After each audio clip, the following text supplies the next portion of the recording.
Good evening, everybody. Hello. Hello, wine and cheese people. Many of whom I know, some of whom I haven't met before. Lovely to see you all. I don't know, hopefully you can all see everybody, whether you have them all on the screen at the same time or just have the speaker view.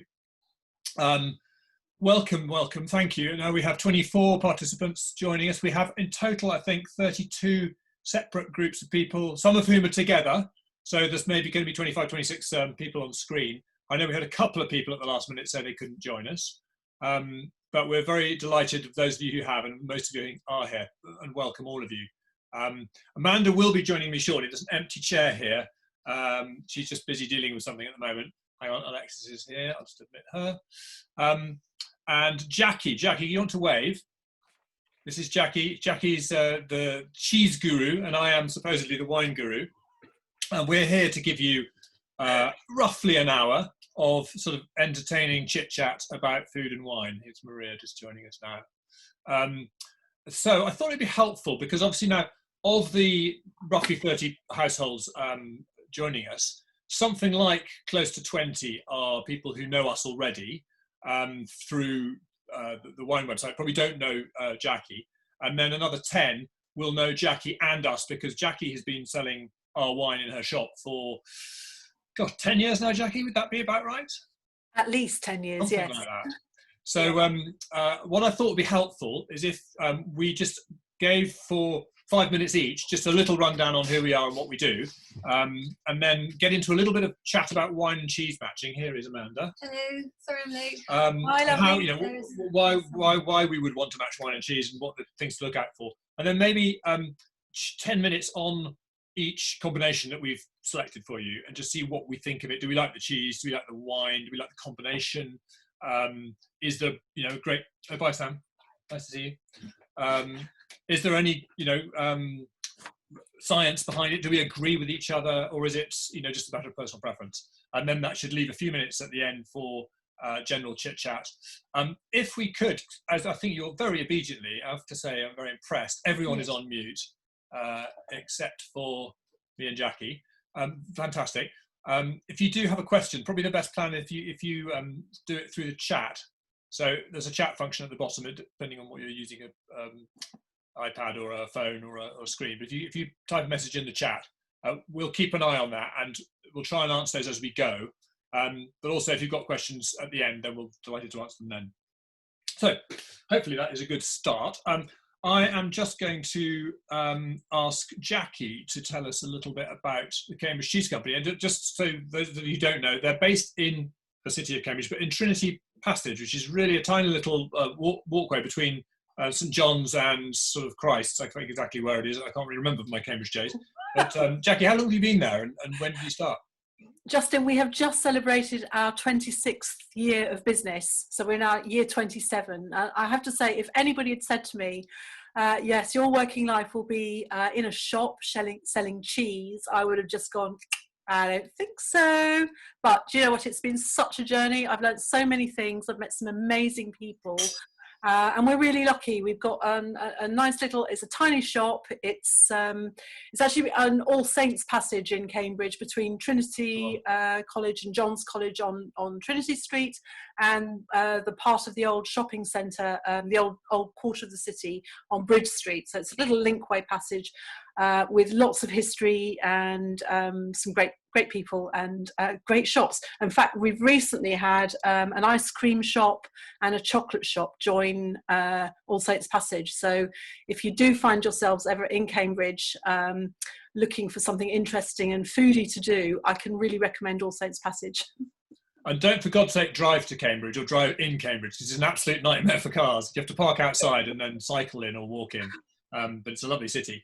And Jacky, I think you probably had the shop before we met. We must have met 25 or 26 years ago, something close to that. Oh God, do you know, I wish you'd asked me to think back about our history, because I feel we go back a lot further than that, through to your end of your days in Cambridge. Yeah, no, you're right. Yes, you are. We would have met through Patrick. Anyway, we don't want to go too much to our personal history, but we've known each other for a long time. And then when we started, Paul, Jacky's husband, was very keen. He's a lovely guy. Sadly, he's not joining us on this call, but he's very keen on wine, and used to run a majestic wine shop in Norwich many years ago, and was very keen to get our wine in, and has been an absolutely fantastic supporter of ours ever since, and probably the biggest seller of Domain of the Bee wines. Really? I think over in all time, because you've been supporting for such a long time. I think you probably you have been. And we've also regularly now, every time we have a party, we get a cheese board from Paul and Jacky, because they started doing mail order cheese, which is partly why we're here, because we were able to send you all these packs. Apologies for all of you, the people who had some trouble with their packs. I hope that everyone now has wine and cheese in front of them, the right amount, and we're going to enjoy ourselves this evening. If anyone doesn't, just message me afterwards and we'll have a chat and make sure you're all sorted out. So, just very briefly, those of you who don't know us, Amanda and I are the proprietors of a tiny little wine project called Domain of the Bee. We have 4 hectares of vines in the south of France. If you think of the Pyrenees, think of the Mediterranean end of the Pyrenees, it goes down to the sea. Just south of France there is Barcelona. So if you go up from Barcelona, across the Pyrenees into France, you're in the corner of France that is the Roussillon, and that's where we are. We have 4 hectares there.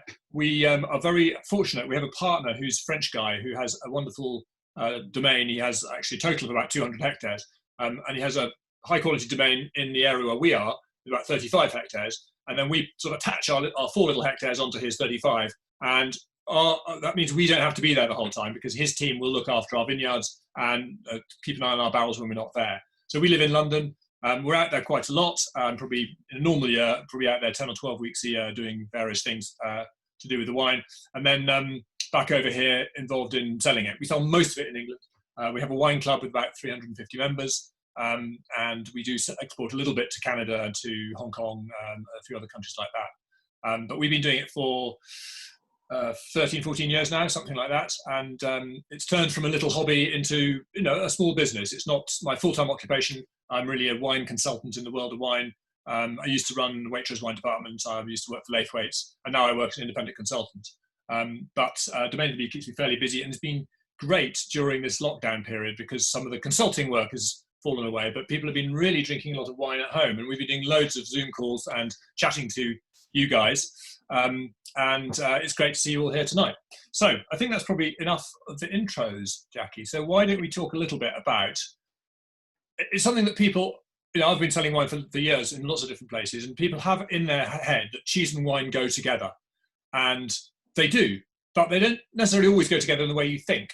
And so we're kind of here to try and navigate our way through, what are the rules for cheese and wine matching?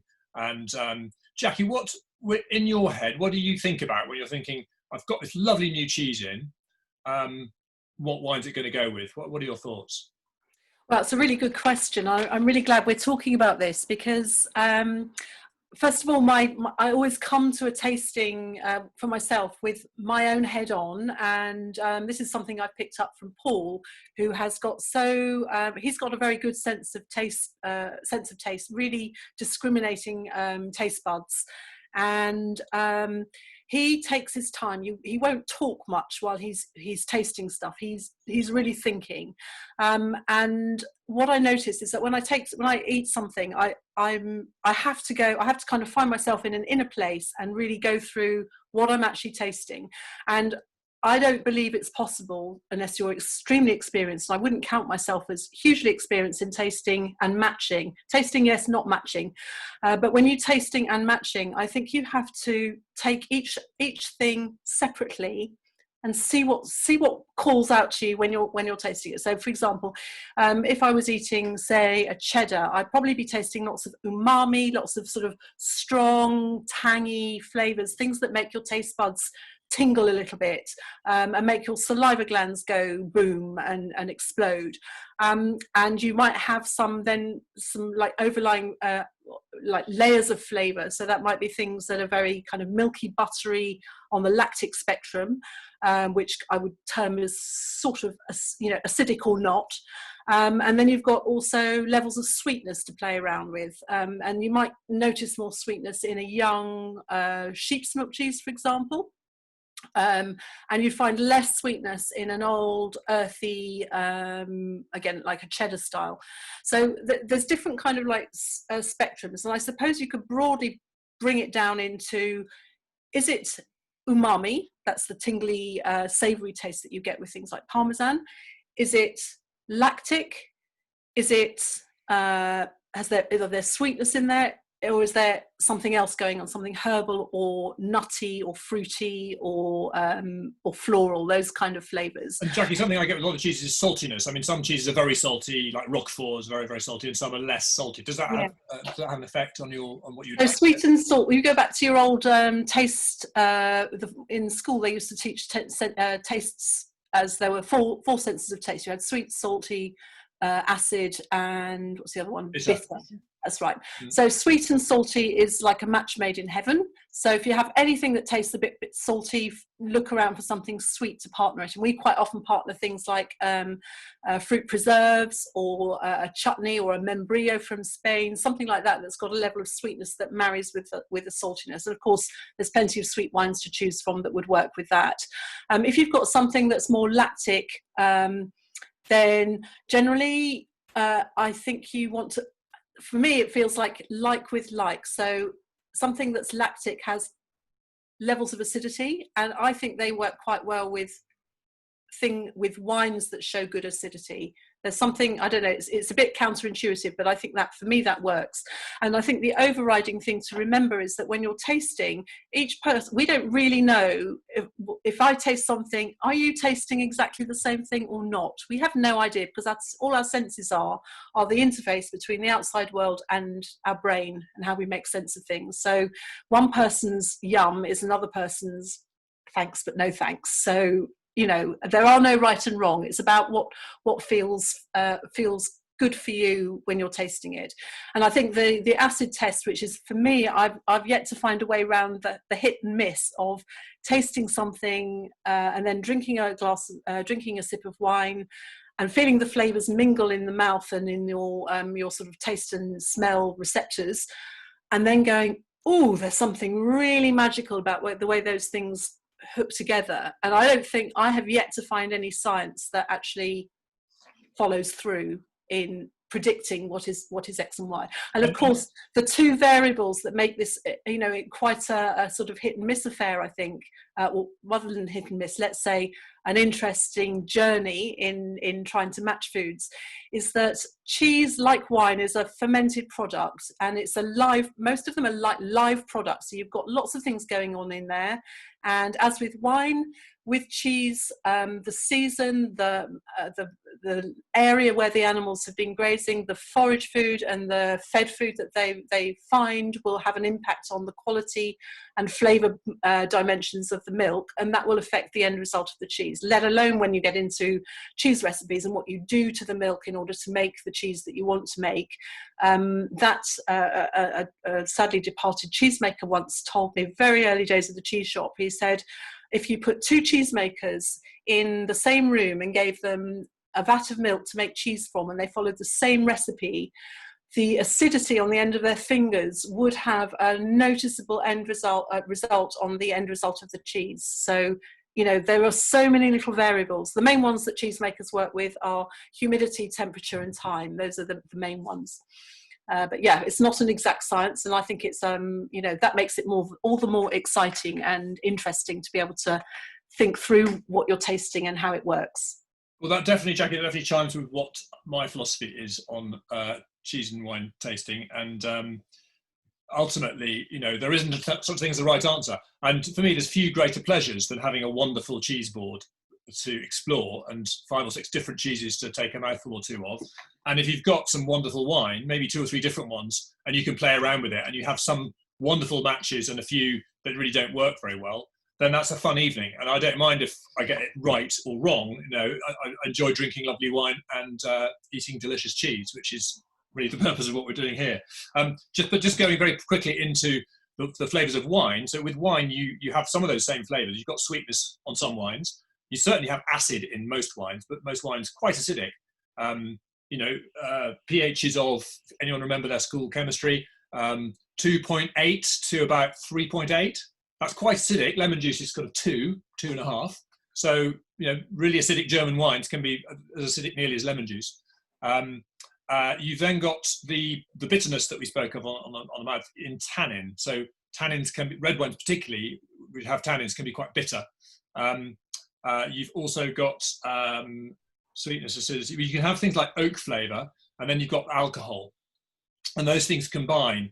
And part of the joy of cheese and wine matching is trying to match things that go well together. And one of the things that we find is that tannin in red wines, so hands up, who thinks that red wine and cheese is a match made in heaven? I'm going to put my hand up here just to kind of mislead you, because personally, I love some red wine and cheese, but I actually very often find that white wines go better with cheese. And the main reason is the tannin in red wines can fight with the protein in quite a lot of cheeses. And so you have to be careful with tannic red wine and cheese. There are some cheeses that match, but there are a lot of cheeses that don't. So those creamy, soft cheeses, bries and things like that, are really horrible with tannic red wine. I think really horrible. We didn't actually choose a creamy cheese because we didn't think they worked too well with our wines. But, you know, I've said that and you're going, oh, he's wrong. I like cheese and red wine.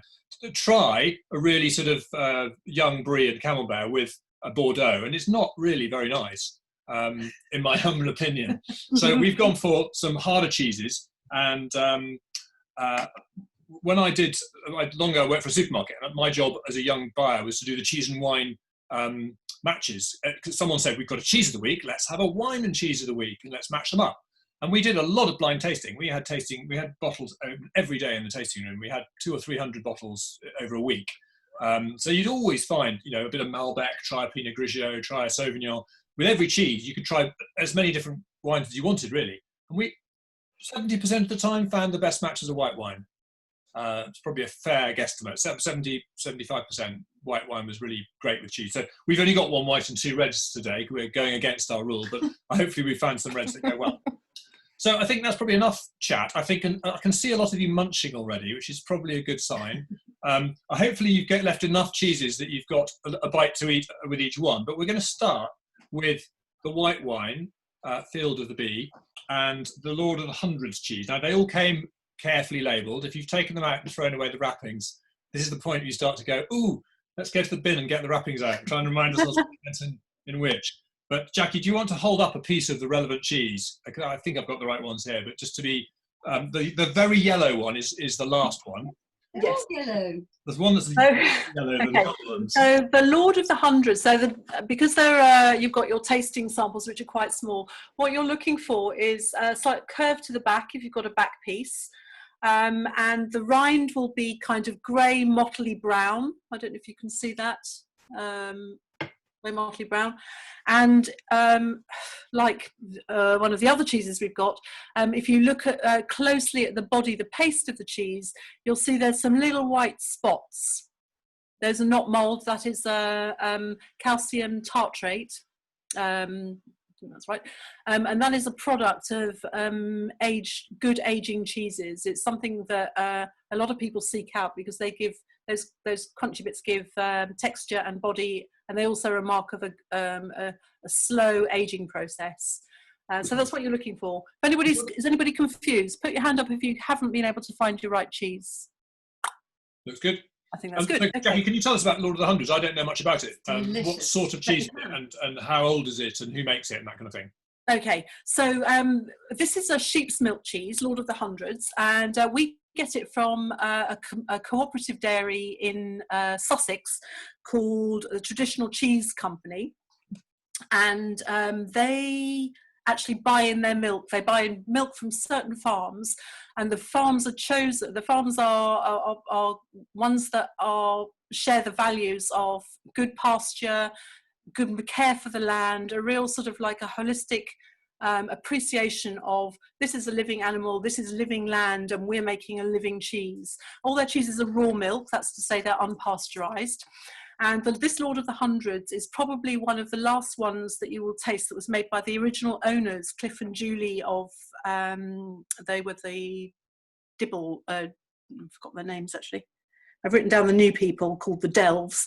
But Cliff and Julie retired in August this year, and they handed over to a new family called the Delves. That's all I know about them. They're third generation farmers, but are known to the original cheesemakers, Cliff and Julie.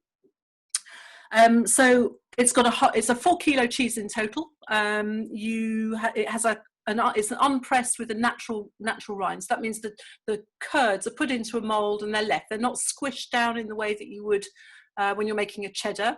And what that gives is a kind of loose, open texture. And the sheep's milk cheese sheep's milk tends to produce a sweeter style of cheese, and the fact that it's aged will give you like a soft and rounded kind of flavour, nutty, sort of hazelnuts, sweet milk, possibly a little bit of herbaceousness coming through. I'm just going to have a little taste of it now. It's gorgeous cheese. And Jacky, when you buy cheeses, you buy the whole cheese and you buy, I don't know how many at a time, but then do you have to keep them for a while before you sell them? Because I know you've got a sort of cheese storage room to sort of get them ready to sell. How much? What's that? Is that affinage in French? Affinage, yes, or mongering.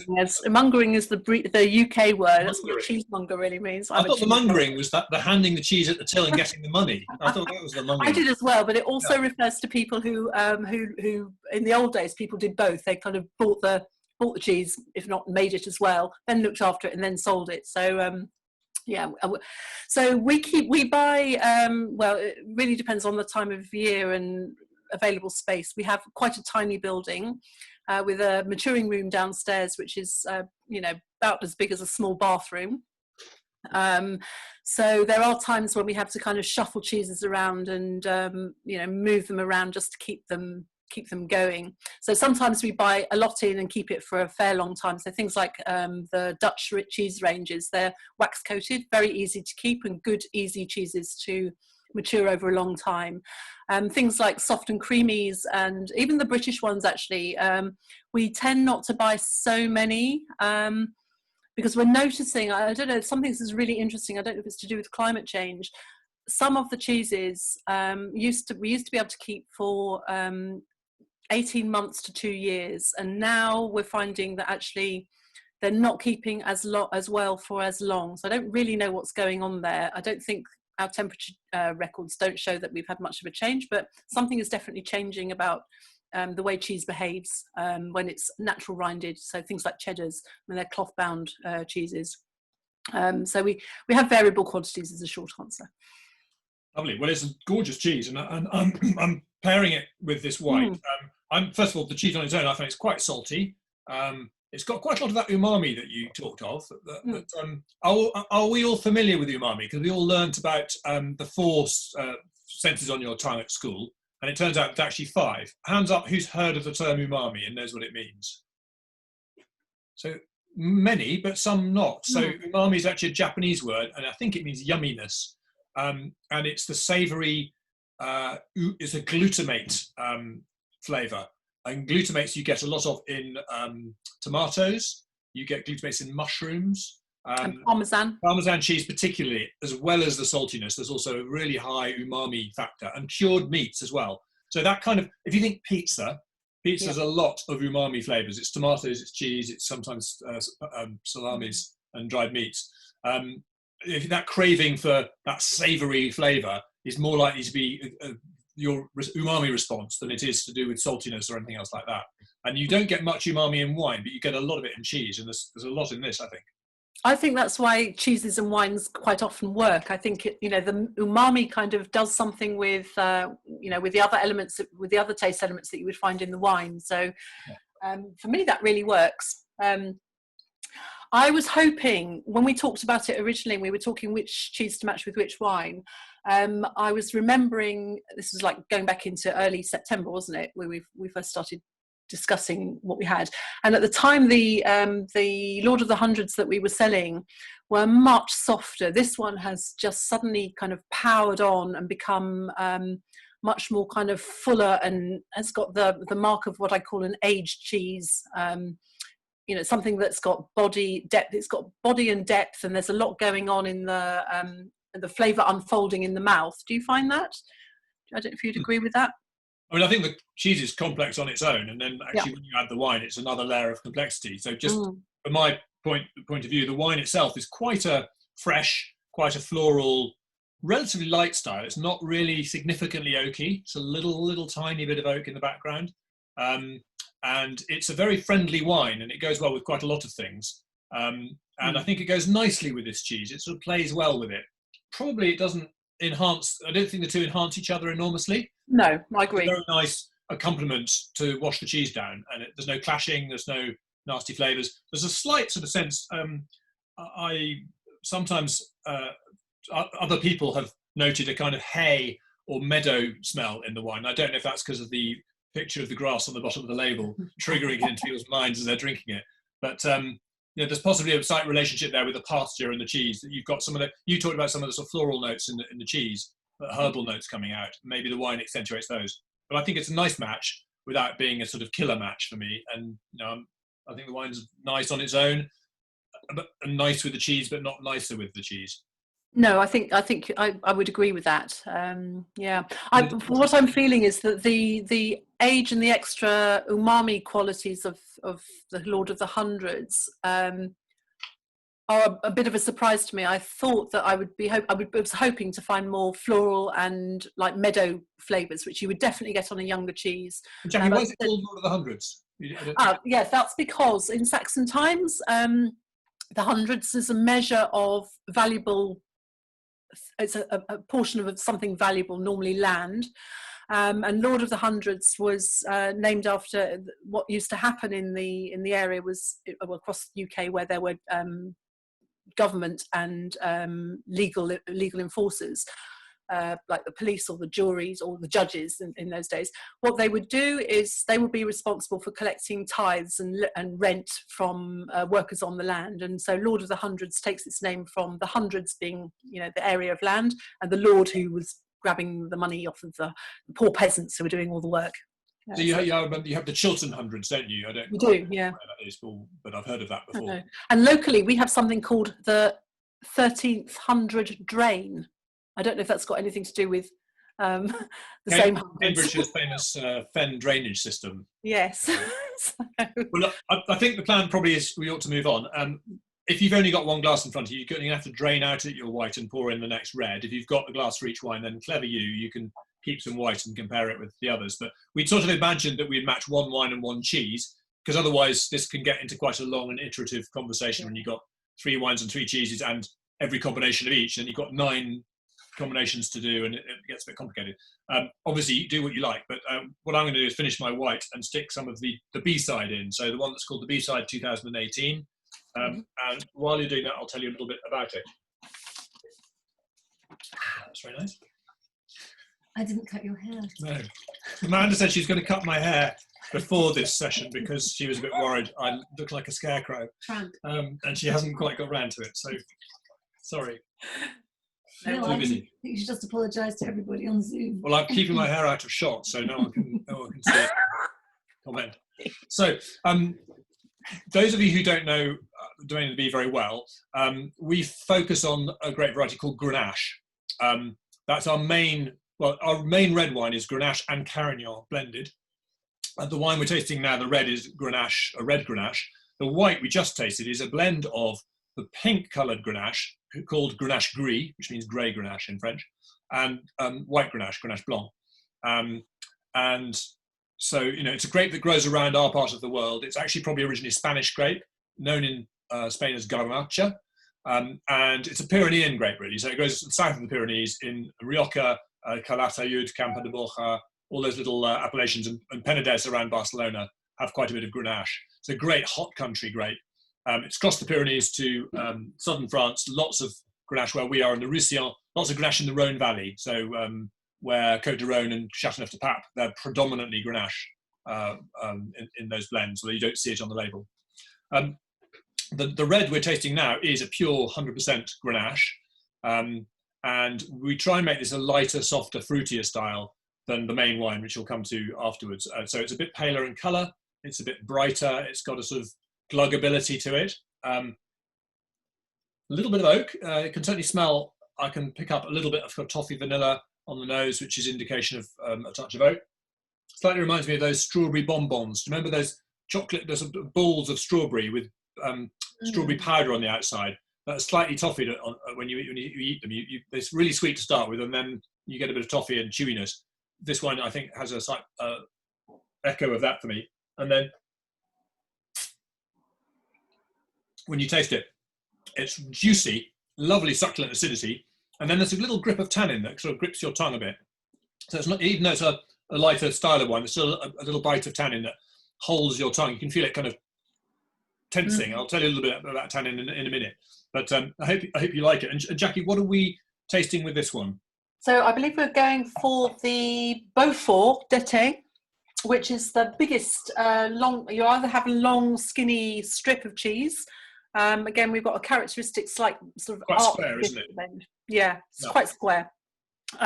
If you look at the body of it, it's a very smooth, even paste. This is a cheese from mid-late summer 2019, so about August time.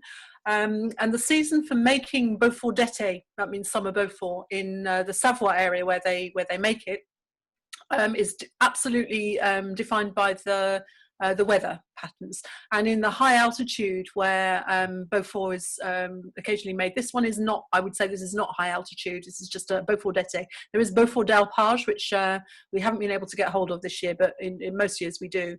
But the Beaufort d'été is made in the mountains in the Savoie, from the milk of Montbéliard cattle. Montbéliard are a small breed, very hardy, quite sort of stoically natured, and they manage very well in outdoor situations with very little interference from humans in their welfare and looking after. So they forage on good alpine pasture, which would make it of a very diverse diet. And that is absolutely reflected in the flavour dimension. So what I'm going to ask you to do is just to break off a little piece or cut it if you prefer. And then there's not, for me, I'm not getting much smell, but I haven't really, it's quite lactic. That's what I'm getting on it. But the flavour, when you eat it, when you sort of chew it around a bit in your mouth. So when we're tasting, a bit like with wine, the more exposure your taste buds get to the thing that you're tasting, the more complex, the more information you're going to be delivering to your brain. So first of all, the texture of that is quite a soft, buttery Gruyere style cheese. Gruyere is like pressed, slightly cooked milk that and when they're milling the curd, they mill it fairly finely, but not as fine as something like a cheddar or a parmesan, and that means you retain a lot of the whey in the curd, and that gives a sort of softer, slow aging cheese that retains butteriness and has a smooth and even texture. And what I'm noticing with this is that there is quite a lot of umami, quite a lot of savouriness, but for me, I'm getting there's nuts and there's also fruit, and there's something kind of, I wouldn't say it's walnutty, but there's something. I think I'm picking up the dryness, and at the very end, there's this kind of like a little pow of acidity on the tongue, and so I am. From what Justin said, I'm thinking, well, maybe this is not going to work. But I'm just going to have a little taste of the wine. So while you do that, I have tasted both together, and I think the cheese is absolutely lovely. A really rich, flavourful cheese, lingers and expands on the tongue, and you keep tasting it, and more flavours keep coming out.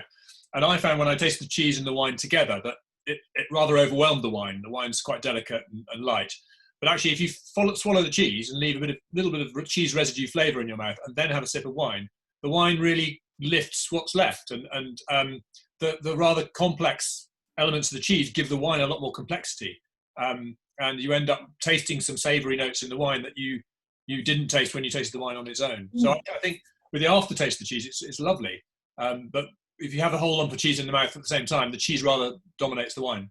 Yeah, that's a really good point, Justin, because I think many people, you kind of assume when you're trying to match that you want both things to mingle well in the mouth, like a kind of, a marriage in a sort of single room where both partners just live in the same room.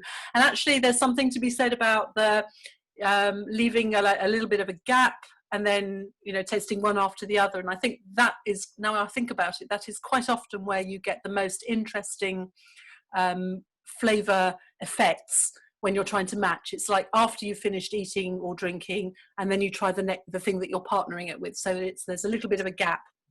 I think that allows. I'm not quite sure why that would be. Have you any ideas why that would work? So just less for the brain to think about. I don't know. I mean, the process of tasting is a bit artificial. In the wine world, we do a lot of tasting, which means that we sit with a wine or a range of wines. We taste them all, write some notes, taste them again, write some more notes, and move on to the next wine. And so it's a bit like speed dating. It's a bit like trying to sit down and assess whether you like someone in 3 minutes. You can get a good idea that you like them or you don't like them, but you don't find much out about someone in 3 minutes. And wine's the same. You have a taste and you go, oh, yes, there's some lovely fruit there. You get a strong impression of that, but you don't realise the subtle depth of character that is there that you'll find if you drink the whole bottle. Which is always the thing I recommend. When I was a wine buyer and the head of wine buying for Waitrose, I'd always say to the buyers, if you find a wine you're really excited about, please take the bottle home and please finish it, and cook with it and drink it, and then tell me what the last tasted like and whether you still enjoyed it then. Because it's very easy to like a wine on one sip and then find actually a bit bored of it after the second glass. So I think probably the answer comes that time is the dimension we're missing when we're doing this sort of assessment. And when you have a chance to linger over an evening with a cheese and a wine or a cheese board, you find things that you didn't see first of all. So that's probably the main effect. I think that's a really good example. Yes. So I want to just flag up that Beaufort is one of what we call in the cheese world, we call this one of the Gruyere family of cheeses. And Gruyere, most people know as like a cheese and think, well, Gruyere is Gruyere. But there are many different traditions that span from Germany and Austria right the way through to northern Italy. In that whole Alpine region, there are many cheeses that are made on that have a kind of like a nod to the style of this particular of Beaufort and a Gruyere. And the thing that characterises most of them is that because it's high level pasture, most of them, if you get a good one, will be complex in flavour, will have lots of dimensional qualities when you're tasting them. And moreover, the cheeses from different times of the year will taste completely different. So at the moment, if you go and have a look on our website, we've got things like Appenzeller from Switzerland. Just the other side of where Appenzeller is made, there is a lake, the other side of which is Germany, and quite close to that is Austria. And we've got some beautiful cheeses from that little area in southern Bavaria, that just where it tips into Austria. Lots of cheeses there that are really well worth hunting out, and you won't find them, they're not kind of supermarket or even like mainstream cheeses. You have to go to your kind of friendly, interested in cheeses and variety and getting the next thing kind of cheese company, of which there are more than just us. I would hasten to add, you've got a good sprinkling in London as well. So well, obviously I'm a big fan of going to a friendly wine merchant for your wine needs. And actually Amanda bought me some years ago a butchery session at the Ginger Pig. I don't know if anyone knows the Ginger Pig, which is a chain of butcher shops that actually are the outlet for a farm in Yorkshire, I think, who grow all the and we had a 4-hour session at the Ginger Pig. We cooked a double rib roast. No, we cooked a 7 rib roast while we were working, and then we took home a double rib roast each that we'd all tied up and done the butchery bits on, and it was a great day. But what the butcher was very clear about was, if you make friends with a local butcher, the people who actually come in and ask questions and are interested get all the good stuff. So if you go, what's good, and you trust the butcher, they'll tell you their secrets and they'll slip you the good stuff under the counter. And I think the same is true of wine merchants and cheesemongers as well. It's a real art to choose and look after and sell the right cheese at the right time when it's tasting really good. And for that reason, you don't have 500 cheeses all wrapped in shrink wrap available. You have, I don't know, how many cheeses you have at any one time, 30 or 40? Oh God, no, more like 80 to 100. But that's the maximum we can fit in the deck. And actually, I think things are slightly better when we get about sort of 50 to 60 is a good range to have available at any one time. But quite often there's more stuff downstairs that people come and say, "Oh, you haven't got." Yes, we have. So part of the challenge is always bringing the things as they ripen up in the maturing rooms. we bring them out, and that's when we say to people, you know, we want people to come in and go, what's good today? And then that's what we have. And so this is something, this is going to be a new challenge for us with a new website. We have to, we're sort of like learning to manage the balance between trying to be all things to all men and women in the cheese world, and also respecting that in order to look after things really well and to give people cheeses which are absolutely on top form, we need to be able to say, I'm sorry, that's out of stock, and that's the way it is, and there's nothing you can do about it, and there's nothing we would want to do about it either. You know, just live with it. It's a bit like trying to buy strawberries in December. No, doesn't work. Well, and I used to think you had to go to Cambridge to benefit from the Cambridge cheese shops, fantastic range. But I've recently realised that I can just call Paul and Jacky and say, send me 3 or 4 cheeses, and they arrive a couple of days later in a big box with, you know, a bit of cold gel packs, and behold, we have a fantastic cheese board. And actually, they normally throw in those lovely raisins on stalks that you get. Oh yes, yeah, Malaga raisins, yeah, and Brio and all those kind of stuff that go, chutneys and things, amazing chutneys that go really well with cheeses. So I definitely recommend that to all of you. I think it's time to move on to wine 3. So if you don't mind swilling what's in your glasses. I think that's really nice with the Lord Hundreds. Do you? Yeah. Amanda's discovered that the red, she thinks, goes really well with the Lord of the Hundreds, which I've now got none left of, so I can't test that theory. Hang on. Quick intermission.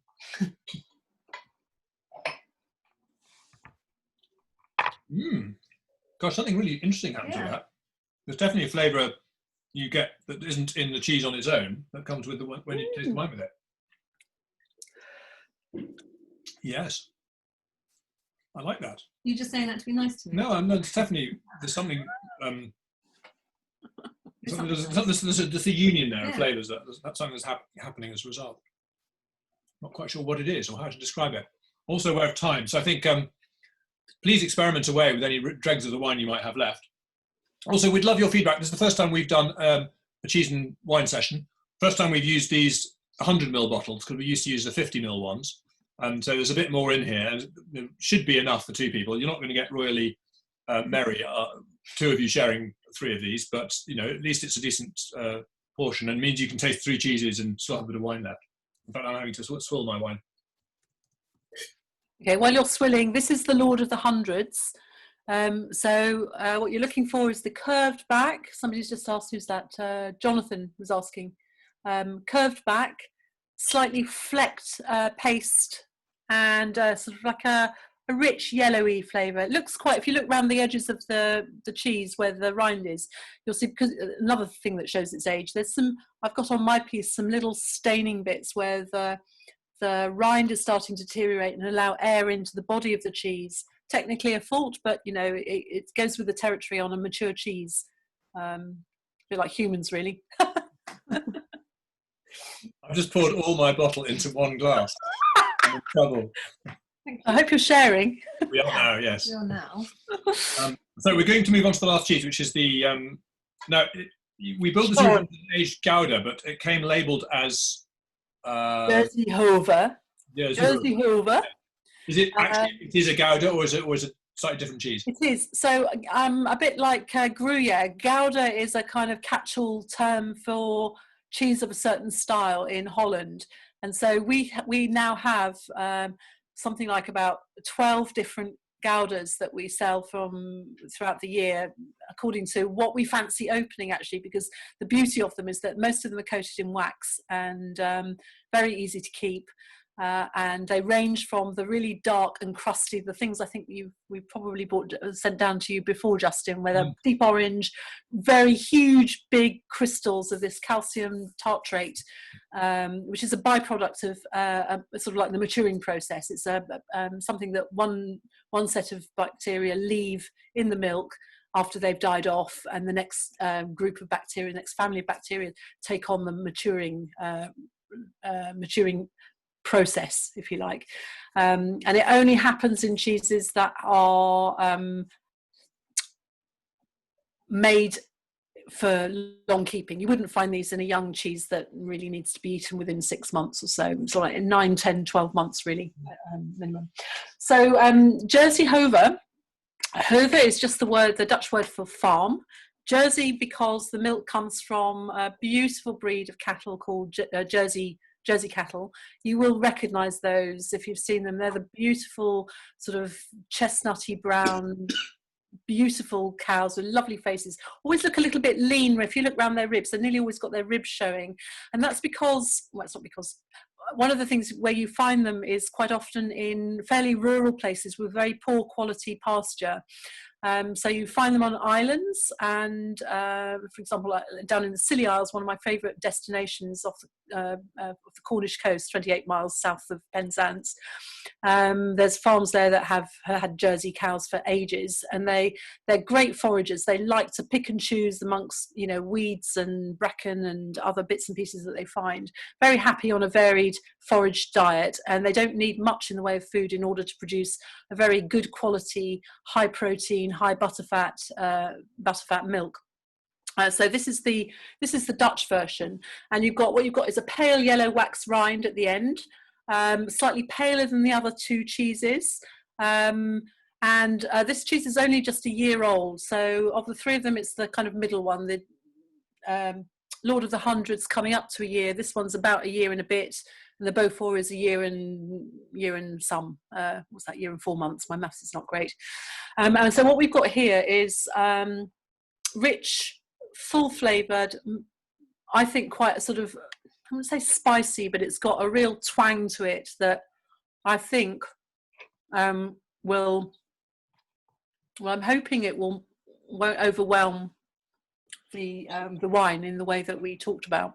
The wine's a very big wine, and I love this cheese. I have to say, through knowing Paul and Jacky and having sort of explored their cheese range a bit, the massive revelation to me is how amazingly good aged Gouda is, and how they vary from quite young to quite old, and they're really very different. And Paul can bring 3 different cheeses from different ages, and do a tasting of the different Goudas, and amaze you with the complexity of the flavour.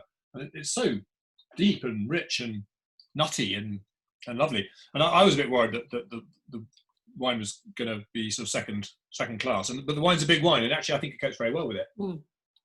So this is where I was saying earlier on about how sometimes it's good to kind of go, okay, let's get 2 heavyweights and pair them up together and see how they marry up, rather than who's going to dominate. It's about are they a good match for each other? And I do think that this is working quite well for me as well. I mean, even if you put a bit of cheese in your mouth and chew it around until it's soft, and then take some wine in and sort of mix them together, the wine holds its own, and then as the cheese flavour fades away, there's some lovely notes on the wine that I think complement the cheese really, really well. So it's a harmonious match for me. Really enjoying it. Yeah, I'm getting quite a lot of quite a high fruit quality about this. Is anybody else showing that, or good and fruity? This is organic milk as well, and I need to tell you that this is great. Actually, you'll love this. If you look on a map of Holland, just into the water south of Rotterdam, there's a patch of land which is which is reclaimed land, and it's an island called. It's spelled Goeree, Overflacky. And I was looking at it. I love the Dutch language because it's just like a law unto itself. And I'm always like, I love the accent, I love the Dutch, and then I love trying to pronounce the words and having them, do that little kind of hook up on one end of their mouths and go, you haven't really said that right. That's what they're thinking. And then they give you the proper pronunciation. So I took the liberty of having a little hunt around on the internet and found one of those pronunciation guides on Google. So Goeree Overflacky, that's the English pronunciation, is pronounced Hooray Overflacky. You can do this yourself at home if you like. Jacky, I'm going to chip in here with my mastery of the Dutch language in my late, 8 or 9 or 10. I learned a couple of phrases in Dutch because my stepbrother had a Dutch girlfriend. He was 23 or 24 or something, and he had this lovely Dutch girlfriend called Odile. And they would come over and they would start talking to each other in Dutch, at which point we'd start laughing. And she'd turn around and go, hou op met dat gegiggel, which means stop that giggling. So there is hou op met dat gegiggel. means Oh, stop giggling in Dutch, and that is as far as my Dutch goes. I've never learnt any more because every Dutch person I've ever met spoke beautiful English, and I never needed to learn any more. Maybe on another time we could unmute everybody and have a mutual pronunciation session of these words. I think it'd be hilarious. But yeah, no, do definitely look up. A couple of comments on the chat about Gouda, or whatever it's called in Dutch, about how the kind of the UK image of Dutch cheese is Edam and sort of balls of fairly tasteless yellow cheese wrapped in thick wax, and I think we sort of associate that with Gouda and assume it's a fairly boring mass-produced supermarket cheese, but it clearly isn't. It's a stunning cheese, and you said it's a style of cheese, so loads of different cheeses are called effectively are all Goudas. Yeah, I think I'm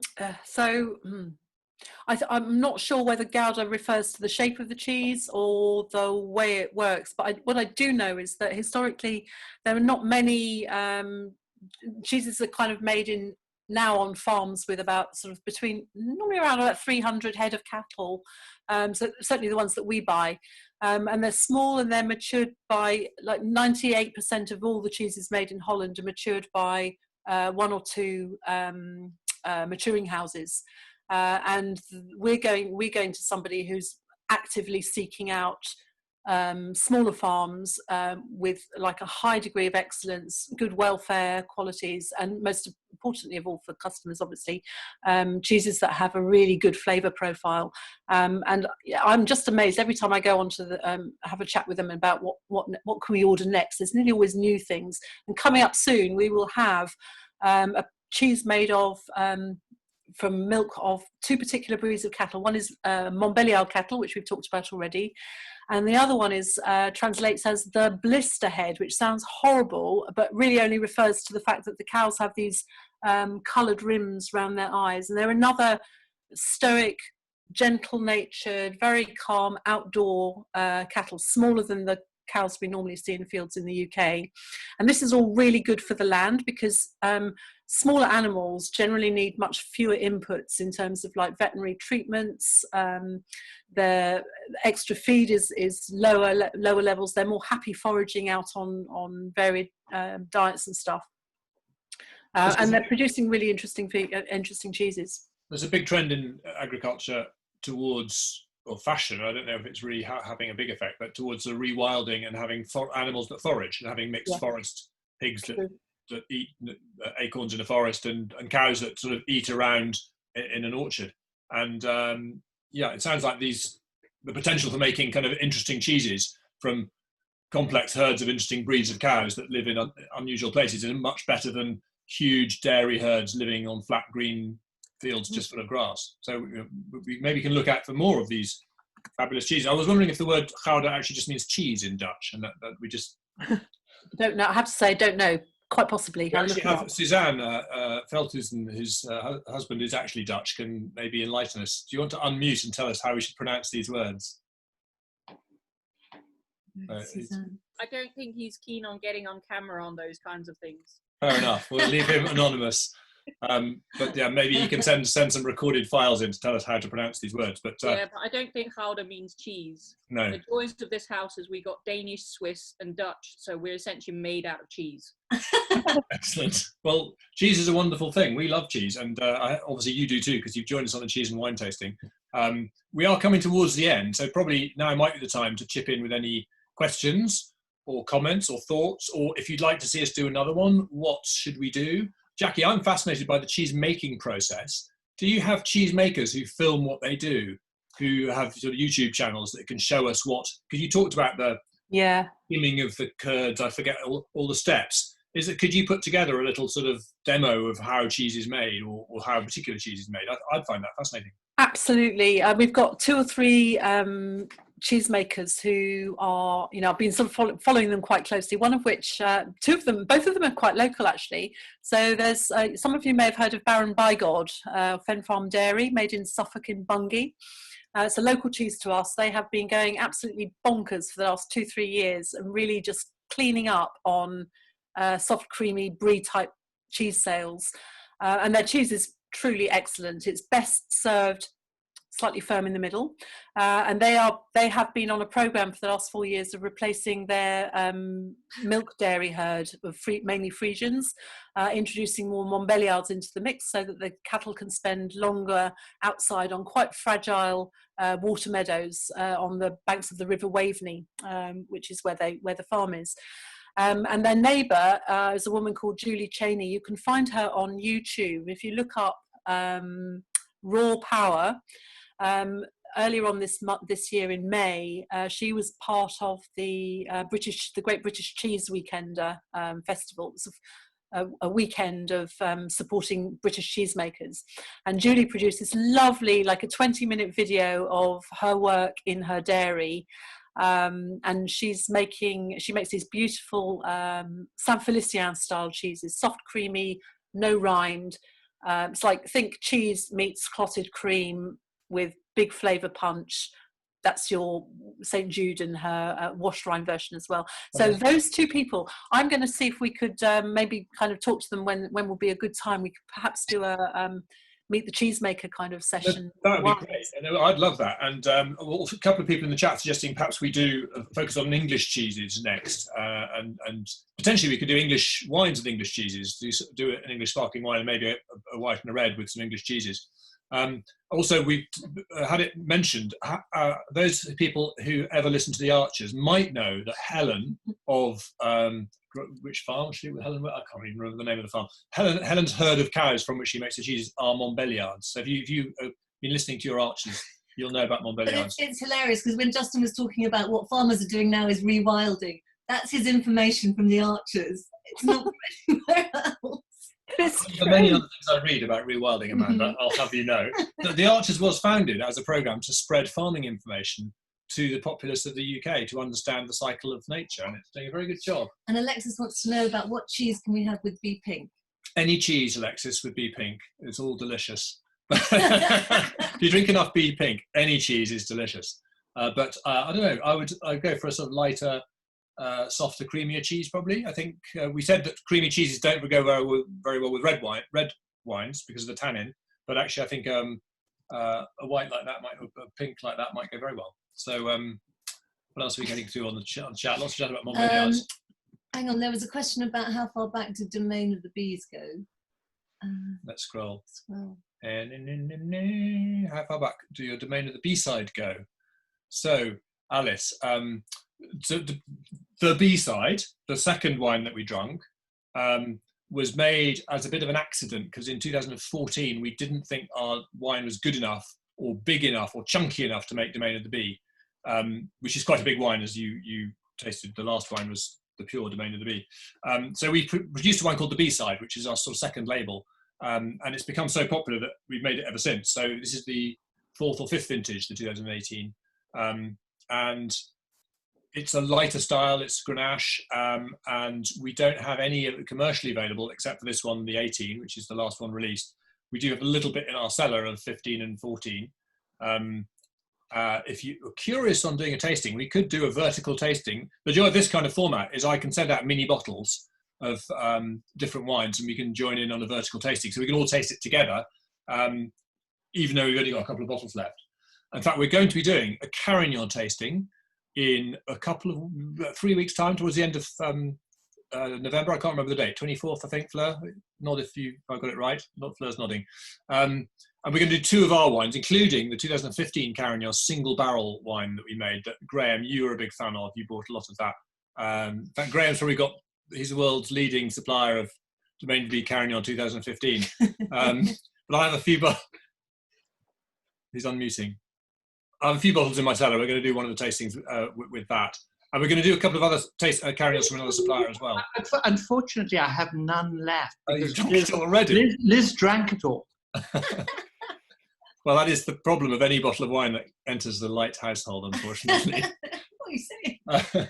So anyway, we will do a Carignan tasting, which you're very welcome to join us. And if you want to explore some of our back catalogue, we may well carry on doing these tastings over the lockdown because it's all quite dull being stuck at home, and nice to have something fun to do.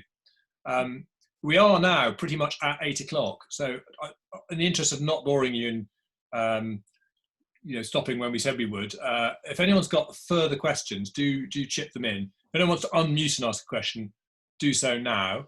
If anyone's got thoughts about what we do next, then do send us an email. And Caroline, you want to ask a question?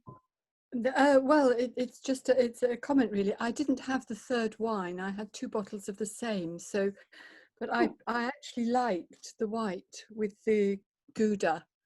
Lovely. Yes. Well, you cleverly had a glass left of it to be able to compare it. Yes, I've got plenty left. And can I just put in a name? My own favourite is actually a Grenache Blanc.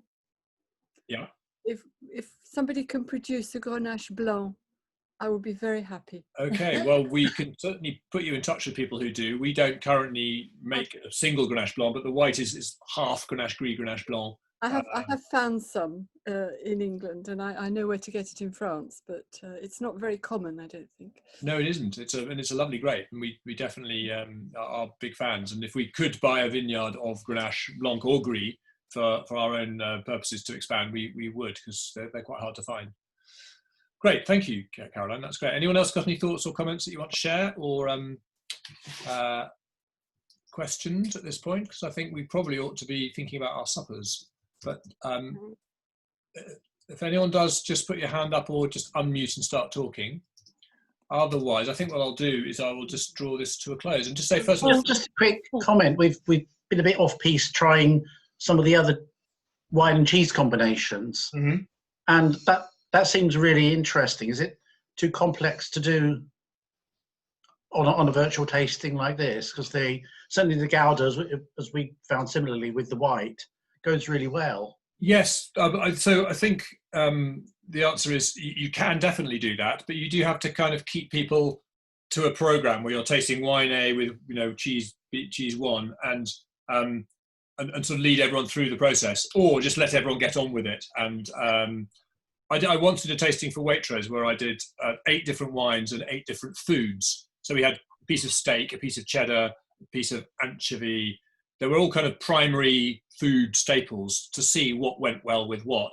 And if you worked out the combinations there, that was like an insane complexity. I think 64 different combinations between those. But we ended up having a lot of fun over the evening, trying as many as we could. But it was a bit chaotic. But yes, next time we absolutely could. If you like, Paul, we could spend a bit more time comparing 3 wines and 3 cheeses and really doing the combinations to see which we think is best. Yes. That'd be good. It's a fun thing to do just for yourself. Anytime, I would always say, open a few wines. Don't worry about keeping them in the fridge with the cork in them, because they do last longer than you think. Or use a preservation system or a Coravin. And always have good cheese in the house. And then you've got endless combinations of cheese and wine matching to keep you busy. Lovely.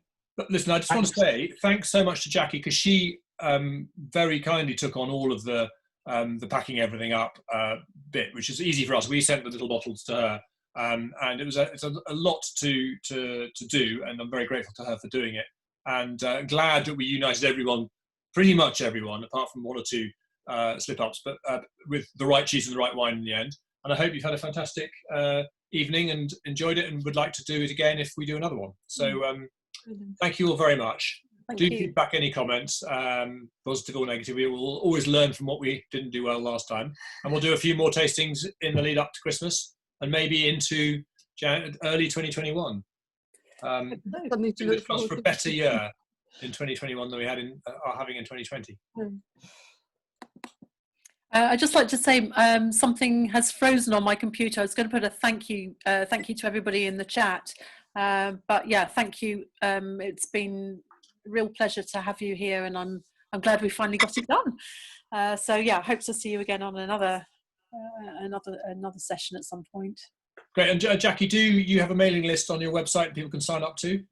So I do, and the other thing I have, which I haven't mentioned yet, is we have a little welcome discount voucher that I'm going to get emailed to you, everybody who signed up for this tasting, and that just will give you a chance to go and have a little kind of fun browse on the website and purchase wine and cheese. You can buy Justin's wine and now cheeses and a whole lot of other things as well.